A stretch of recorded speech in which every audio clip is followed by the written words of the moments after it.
अभी तक हम मैग्नेटिक फील्ड के कॉन्सेप्ट से कम्प्लीटली तौर पे फेमिलियर हो चुके हैं। हमें पता है कि अगर किसी कंडक्टर में से करंट पास हो तो वो अपने गिर्द मैग्नेटिक फील्ड को जनरेट करता है। इसी तरह हमारे पास, जिस तरह हमने लास्ट चैप्टर में जब इलेक्ट्रोस्टैटिक्स का कॉन्सेप्ट पढ़े थे, तो उसमें भी हमने देखा था कि हमारे पास जो चार्जेस हैं वो अपने गिर्द कुछ ना कुछ फील्ड रखते हैं और उस फील्ड को हमने इलेक्ट्रिक फील्ड कहा था। और हमने कहा था कि अगर वो चार्जेस किसी एक स्पेसिफिक यूनिट एरिया में in the form of field तेज़ी से गुजरें तो वो उसमें इलेक्ट्रिक फ्लक्स को प्रोड्यूस करते हैं। तो अगर हमारे पास एक मैग्नेटिक फील्ड ऑफ लाइंस किसी यूनिट क्रॉस सेक्शनल एरिया से पास हों तो वो भी अपने गिर्द मैग्नेटिक फ्लक्स को जनरेट करती हैं।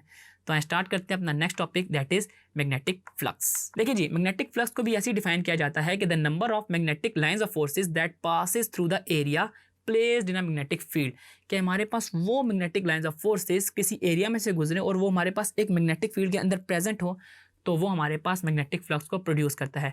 जैसा कि हमने अपने लास्ट टॉपिक जब हमने इलेक्ट्रिक फ्लक्स को पढ़ा था तो उसमें हमने देखा था कि जो फ्लक्स है इसका मतलब फ्लो है और इलेक्ट्रिक फ्लक्स का मतलब है कि हमारे पास इलेक्ट्रिक फील्ड लाइंस का फ्लो, और मैग्नेटिक फील्ड लाइंस का फ्लो जो है हमारे पास मैग्नेटिक फ्लक्स कहलाएगा। ठीक है जी। इसमें हमारे पास जो फ्लक्स है उसको हम अगेन फाई से डिनोट कर रहे होंगे। इलेक्ट्रिक फ्लक्स के लिए हम फाई के साथ इसकी सबस्क्रिप्ट में ई लिखते थे, जबकि हम मैग्नेटिक फ्लक्स में इसके साथ एम भी लिख सकते हैं। अगर हम इसकी सबस्क्रिप्ट में ई और एम नहीं भी लिखते तो हमारे पास जो बी है वो डिस्टिंग्विश कर रहा होता है बी और ई के कौन सा इलेक्ट्रिक फ्लक्स है और कौन सा मैग्नेटिक फ्लक्स है। यानी कि हमारे पास जो फ्लक्स है वो डॉट प्रोडक्ट है बी डॉट ए का, और हमारे पास डॉट प्रोडक्ट है तो आपको ये चीज़ पता चलनी चाहिए कि हमारे पास जो मैग्नेटिक फ्लक्स है वो एक स्केलर क्वांटिटी है। और इसके अलावा हमारे पास जो 1 वेबर है वो इक्वलेंट होता है 1 न्यूटन मीटर पर एम्पेयर्स के। ठीक है, आपको सिर्फ ये फार्मूला याद रखना है कि हमारे पास जो मैग्नेटिक फ्लक्स है वो इक्वल है बी डॉट ए के, और अगर हम डॉट प्रोडक्ट को हटाएंगे और हमारे पास वेक्टर से हम स्केलर फॉर्म में कन्वर्ट कर रहे होंगे तो बी ए कॉस थीटा आ जाएगा।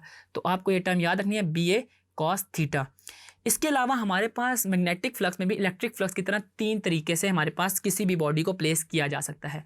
कि अगर हमारे पास हम एक बॉडी को एक टिल्टेड एंगल पे रखें मैग्नेटिक फील्ड लाइंस के, क्योंकि हमारे पास एरिया और इसके अलावा मैग्नेटिक फील्ड लाइंस के दरमियान जो हमारे पास एक एंगल बन रहा होता है उसकी बात कर रहा हूँ। अगर टिल्टेड एंगल पर रखें तो हमारे पास फ्लक्स जो होगा वो होगा बी ए कॉस थीटा।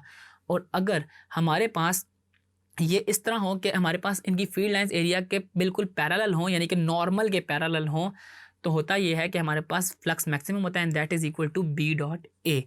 और अगर हमारे पास जो फील्ड लाइंस हैं वो एरिया के परपेंडिकुलर हों तो हमारे पास इनमें एंगल बनता है 90 डिग्री, और बी ए कॉस 90 की वजह से हमारे पास जो मैग्नेटिक फ्लक्स है वो इक्वल टू 0 आ जाएगा। तो ये हमारे पास 3 स्पेशल केसेस हैं मैग्नेटिक फ्लक्स के।